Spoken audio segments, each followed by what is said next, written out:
Now, Africa journalist and analyst on African affairs, Mr. Izak Khomo, joins us here in studio for more on this. A very good evening to you, sir. Thank you so much for joining us. Thank you for having me, man. All right, first of all, let's talk about this. Mr. Hichilema still argues that, of course, the last vote in his country was rigged. What is your take on this matter? Well, I think that thing should be left to the courts. It's been to the courts, and he actually petitioned, and the thing was thrown out by the Constitutional Court, but then it's gone back to the court, it's gone back to the High Court. So really I don't understand how the Zambian system works, yeah. But then that's one of the things which is actually sort of fomenting problems within Zambia, you know. I mean to say that instead of political parties getting on with matters of governance and matter of state or whatever it is, they're still bickering over these issues, and then they tend to boil over into what we see in Zambia. But Mr. Izak, let's talk about this. I mean, Mr. Hichilema painted a very grim picture of the current political climate in his country. Do you think this is the case? Is it really that bad? Well, I think it's bad when it doesn't start with the elections. I mean to say that the bad thing is this, that we've got to take it back to the last elections. The last elections were very bad. I'm not talking about the elections themselves, but time going to the elections. Yeah, the contestation between the parties, it was for the first time very violent. And it has divided Zambians for the first time into regional and tribal entities. Yeah, and for the first time you find that these political parties started having militias which fought against each other. And I'm not talking about the ruling party, I'm talking about Hichilema's party too. Yeah.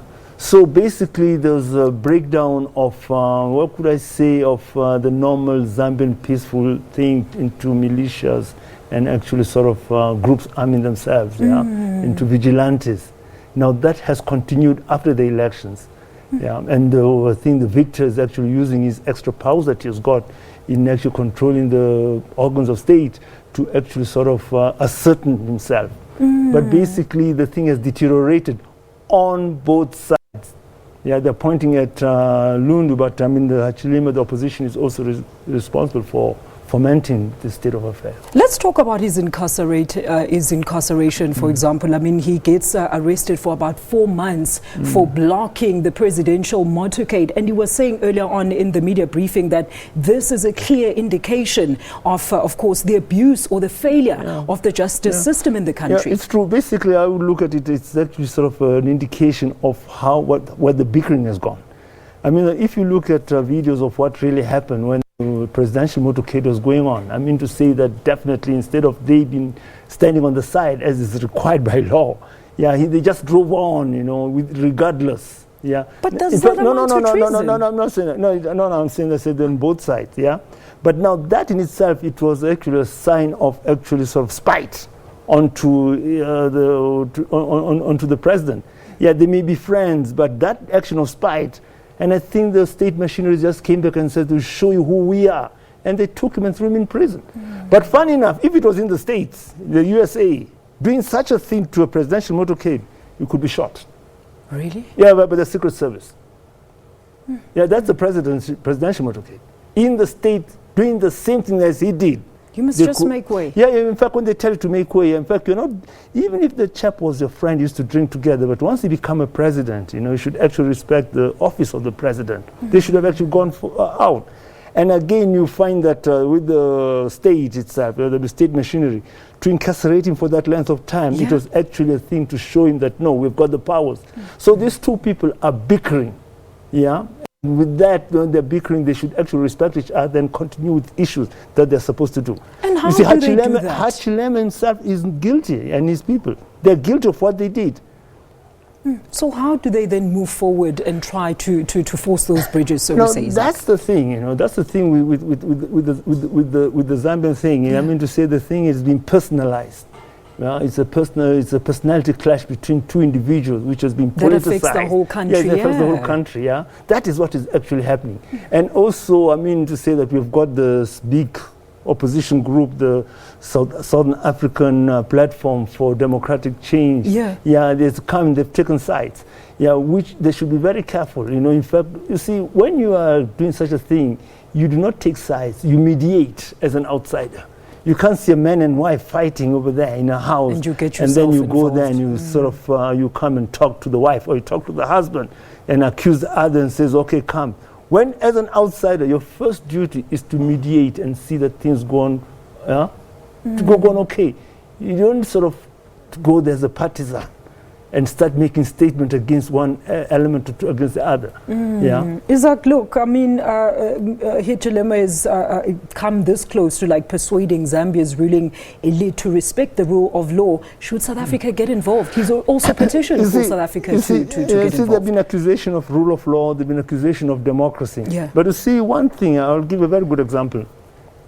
I think I'll give an example from the last time that we met when Donald Trump was actually elected. Yeah? And people were apprehensive of what was going to happen. Shocked. And if you remember well, I said that this is not the first time that a person who was a fascist or inclined to fascism is taking over the reins of state in the USA. Reagan was one. Yeah? But then the people of America, they're lucky because they've got a very strong constitution. And I said again, they've got the institutions. Like with Trump, the things that are going to happen is this, that people are going to fight Trump in the courts of law. Now, also in Zambia, when you talk about the democracy is actually there or not there, we've got to look at the institutions which guarantee democracy. Yeah. The courts, yeah, the media, the civil society, and things like that. Yeah. When those institutions are attacked, that's when you can say that democracy is gone.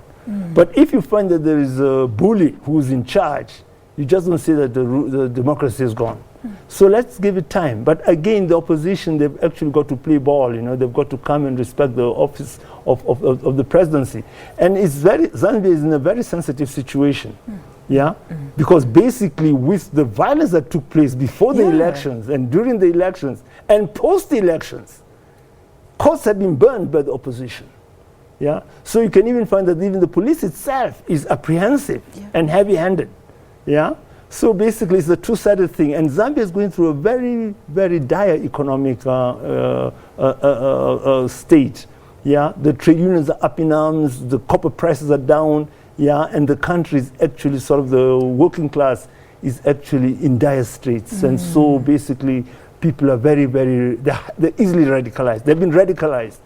I'm going to ask you this question. I always ask you this question, Izak. When should the AU then intervene in such dire situations then? Well, intervene, how can you intervene in a dire situation as what? Yeah. It's just that you've got a strong man who's heavy-handed.